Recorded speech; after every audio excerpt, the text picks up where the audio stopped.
3.1 का अक्टूबर नवंबर 2008 का क्वेश्चन है। आपने इसमें एनिमल टिश्यू का फोटो माइक्रोग्राफ देखना है। आप देखें, आपको एक एनिमल टिश्यू दिए हुए हैं और उसका फोटो माइक्रोग्राफ देखेंगे। सबसे पहले तो आप क्या कर लें, आप सेल ए को नाम देंगे, सेल बी को, ये किस चीज़ के सेल्स हैं आपके पास, तो ये ब्लड सेल्स हैं, ठीक है। Name the tissue shown in figure 3.1, तो ये ब्लड को, ह्यूमन ब्लड को रिप्रेजेंट कर रहा है, ये ह्यूमन ब्लड है, ठीक है। यहाँ पर आंसर आ जाएगा। Using the label lines and clearly written labels identify four components of this tissue. 4 components आपने बताने हैं इस टिश्यूज़ के। तो रेड ब्लड सेल्स हैं, वाइट ब्लड सेल्स हैं, प्लाज्मा हैं और प्लेटलेट्स हैं, ठीक है। ये 4 ब्लड सेल्स इसमें पाए जा रहे हैं। देखिए, रेड ब्लड सेल्स जिनमें न्यूक्लियस एब्सेंट होगा, वाइट ब्लड सेल्स ये जिनमें लोब्यूलर न्यूक्लियस आपको नज़र आ रहा है। हमने एक वाइट ब्लड सेल नीचे बनाया हुआ भी है। आपको कहा है make a large level diagram of cell a, तो ये वाइट ब्लड सेल है जिसकी हमने लार्ज लेवल डायग्राम बनाई है। इसको और इसको, मतलब ये जो आपके पास ये इमेज है, ठीक है, ये एक्चुअल है। ये क्या है, देखिए आप ये ड्राइंग में देख रहे हैं, ये इमेज जो है ये एक्चुअल है, इसको एक्चुअल कहेंगे। और ये मैंने बनाया है, this is the image size, ठीक है। तो एक्चुअल और इमेज साइज अब हम कैलकुलेट करते हैं सबसे पहले। तो जब हम इसको कैलकुलेट करते हैं तो ये हमारे पास आ रहा है एटलीस्ट 1.1 आ रहा है, ठीक है। 1.1 मतलब आपके पास आ रहा है 1.1 तो सेंटीमीटर। और ये आपके पास आ रहा है कोई, ये आप जब इसे कैलकुलेट कर रहे हैं तो ये आपके पास आ रहा है 5.7। ये आपके पास जब मैंने इसको कैलकुलेट किया है तो ये मेरे पास आ रहा है अबाउट 5.567 आ रहा है। तो जो 5.7 सेंटीमीटर आ रहा है, जो मैंने इमेज ड्रा किया है, इमेज साइज मैंने ड्रा किया है वो 5.7 आ रहा है। जो एक्चुअल साइज़ है वो 1.1 आ रहा है सेंटीमीटर। और आपको पता है कि जब हम इसको मिलीमीटर में बदलते हैं, हम इसको जब मिलीमीटर में बदलते हैं तो हम इसको मल्टीप्लाई करेंगे 10 के साथ। तो हम इसको 10 के साथ मल्टीप्लाई करते हैं तो देखते हैं क्या आंसर आता है। अब आप देख लें कि यहाँ पर मैंने size of cell in drawing millimetre में कन्वर्ट कर लिया है। आप देखें, सेंटीमीटर में 5.7 सेंटीमीटर था, मल्टीप्लाई बाय 10 किया तो 57 मिलीमीटर हो गया।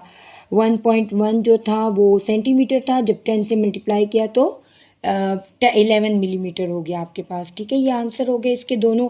हमने इसको पुट कर देना है। आप अगर देखें तो आपको नज़र आएगा कि ड्राइंग के नीचे, मैं भी आपको बताती हूँ कि ड्राइंग के नीचे 750 टाइम मैग्नीफिकेशन का पॉइंट एक्स देकर लिखा हुआ है, वो मैं आपको बता दूँगी। फार्मूला में हमने पुट किया, फार्मूला क्या था, I am as usual, I divided by A is equal to magnification, image जो मैंने ड्रा किया था, इमेज जो उन्होंने दिया था, उसको मल्टीप्लाई किया है मैग्नीफिकेशन वैल्यू के साथ। आप इधर देख सकते हैं, देखिए 750 लिखा हुआ है, ये देखिए 750 यहाँ पर लिखा हुआ है। इसके साथ हमने इसको मल्टीप्लाई कर दिया है। जो हमारे पास इमेज और एक्चुअल वैल्यू है उसको हमने 750 टाइम मैग्नीफाई किया है, उसके साथ हमने इसको मल्टीप्लाई किया। जो आपका आंसर है वो आएगा 3.88। हमारे पास जो है मैग्नीफिकेशन क्या हुई, 3.88, ये आंसर हो जाएगा।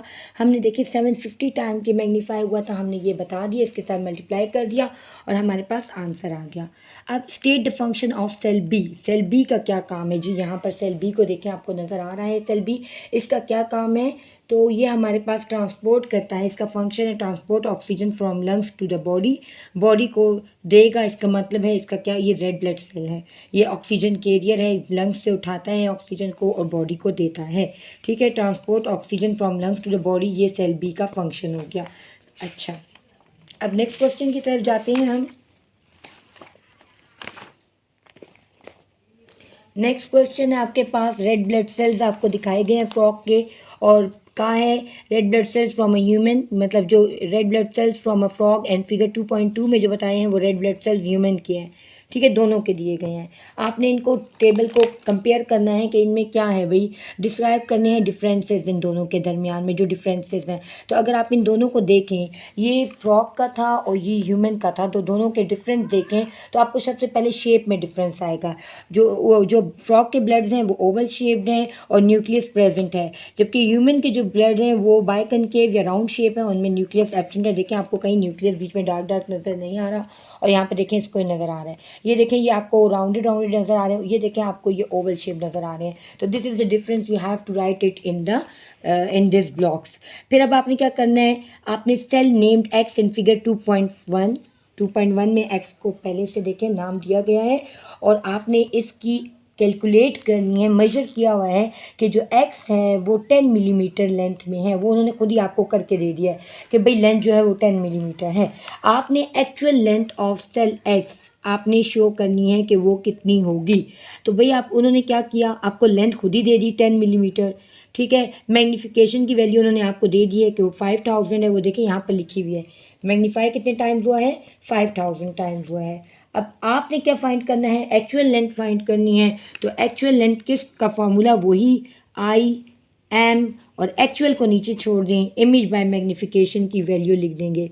तो इमेज की वैल्यू उन्होंने खुद ही दे दिया आपको भाई कि वो 10 है। मैग्नीफाई आपको देखो नीचे दिया हुआ गया है, मैग्नीफिकेशन इज 5000 टाइम्स, 5000 टाइम्स और इमेज की वैल्यू 10। तो जब मैंने इन दोनों को डिवाइड किया, आप इसमें डिवाइड करूँगी जैसे यहाँ पर डिवाइड हुआ है, तो जो आप कैलकुलेटर से करेंगे तो आपको 2 × 10⁻³ वैल्यू मिलेगी या 0.02 विच इज़ इक्वल टू 10⁻, यानी ये फ्रॉग के ब्लड सेल से। तो ये हमने क्या किया, फ्रॉग की मैग्नीफिकेशन फाइंड की, एक्चुअल लेंथ, ह्यूमन की उन्होंने दे दी।